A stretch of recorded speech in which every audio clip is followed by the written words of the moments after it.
Some people might not like the title of this content, Is God a Mathematician? But let me tell you that this title is taken from a book called Is God a Mathematician?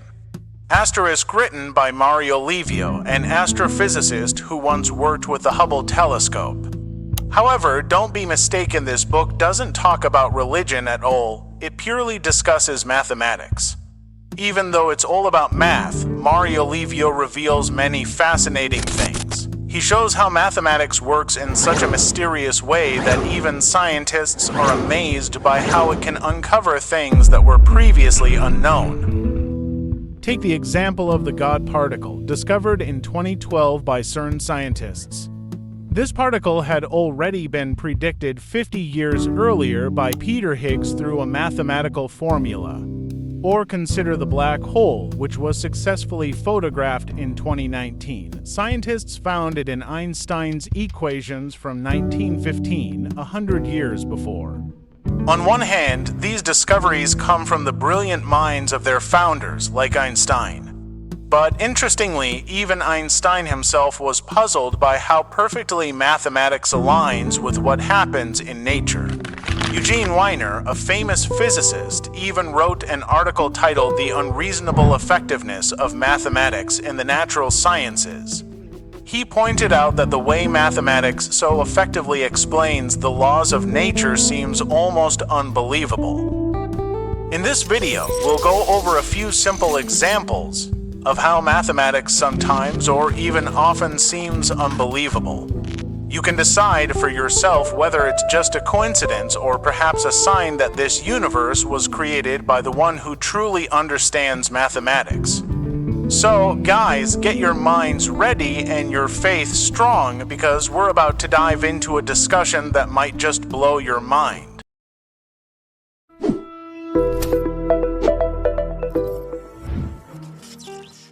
Let's start this discussion with something very simple, the circle. Hopefully, you still remember the formula for the area of a circle, pi r squared, where *r* is the radius. Many of you probably know pi as the number 3.14, but do you know where that 3.14 comes from? For those who don't, pi is the ratio of a circle's circumference divided by its diameter. And this ratio is always the same 3.14 no matter how big or small the circle is. But here's something important to understand. 3.14 isn't the exact number. The true value of pi has many more digits after 3.14, stretching on endlessly. How can it go on for so long? That's where things get interesting. You need to know that measuring the ratio of a circle's circumference to its diameter isn't as simple as using a ruler, because a circle's curve is perfectly smooth and the distance from the center to any point on the edge is always the same. For thousands of years, mathematicians from around the world have worked hard to measure this ratio as accurately as possible. Some have used geometric tricks, others have used formulas, and now it's even being calculated using quantum computers.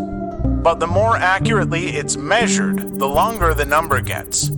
It's not just hundreds or thousands of digits. Today's computers have calculated pi to 105 trillion digits after the decimal point. This means no one really knows the true value of pi because it has no end. So here's the funny thing, because the value of pi has no end, it means you can never perfectly calculate the area or circumference of a circle. In other words, a perfect circle doesn't actually exist in the real world.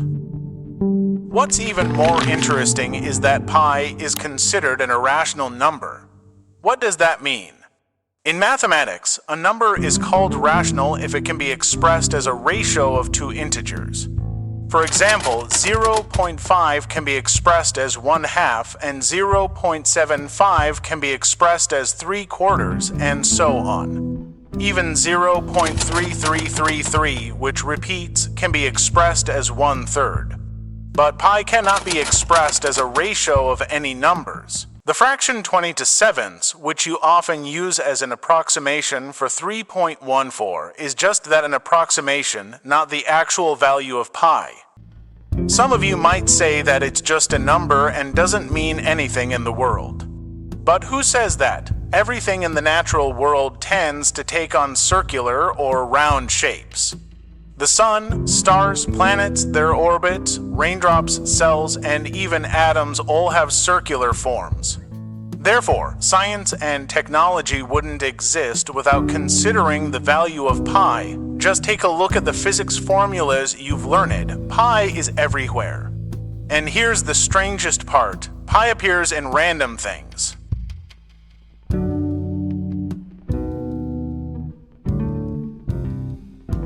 If you drop a needle repeatedly, it will cross lines or land outside the lines, and strangely enough, if you count all the needles that hit the lines and those that fall outside, the ratio will approach the value of pi. You can do the same thing with a dartboard. If you throw a lot of darts at a circle randomly, the ratio of the number of darts that land inside the circle to the number that land outside will also approach the value of pi.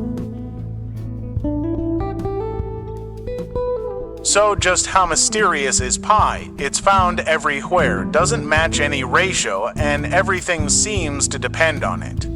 Do you think this is just a coincidence, or does it mean something? Okay, that's just pi. There's also another irrational number called the golden ratio. The golden ratio occurs when you divide a line into two parts where the ratio of a b to AC is the same as the ratio of AC to CB, which equals approximately 1.6180. Once again, this number is irrational because it has no end and cannot be expressed as a ratio of any numbers. The golden ratio was first introduced in Euclid's book called Elements, which was written in the 5th century BC. If you don't know, Euclid was the first to introduce the basics of geometry that you learn in elementary school. Although the golden ratio is a simple concept related to the length of a line, it actually controls nearly all measurements in nature. The easiest place to find this ratio is in your own body. The length of your arm from the elbow to the fingertips compared to the length from the elbow to the shoulder has a ratio of 1.6. The same goes for the distance from your belly button to your feet compared to the distance from your belly button to your head, which is also 1.6. This ratio applies to other body parts too, like your fingers. Especially in the face, the positions of the eyes, nose, eyebrows, and lips all follow the golden ratio, so it's no surprise that the golden ratio is often used as a standard of beauty. The golden ratio can be found not only outside the body, but also inside. Our organs, like the heart and its rhythm, also exhibit the golden ratio, so is the golden ratio only present in the human body? No, the golden ratio is everywhere. Now, before we continue, let's talk about another amazing concept related to the golden ratio, the Fibonacci sequence. In the 13th century, there was an Italian mathematician named Leonardo of Pisa, commonly known as Fibonacci. Fibonacci introduced the numbers we use today, and did you know that these numbers are actually called Arabic numerals? He learned them from an Arab scholar named Al-Khwarizmi. In his book Liber Abasi, Fibonacci taught calculations using these Arabic numbers, including addition, subtraction, multiplication, and more. But what's particularly interesting about his book is a page where he formulated the breeding of rabbits using mathematics.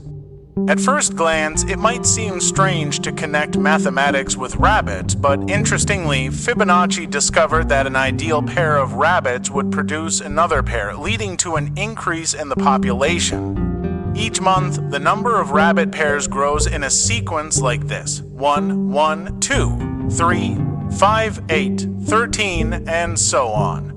It turns out that this is a mathematical pattern where each number in the sequence is the sum of the two previous numbers. This sequence is what we now know as the Fibonacci sequence. Interestingly, what Fibonacci discovered goes beyond just rabbits. Scientists have found that this sequence appears everywhere, including in flowers. So, if you observe flowers closely, you'll notice that the number of petals is not random. They can have 3, 5, 8, 34, 55, and so on. At first glance, it may seem random, but these are numbers from the Fibonacci sequence.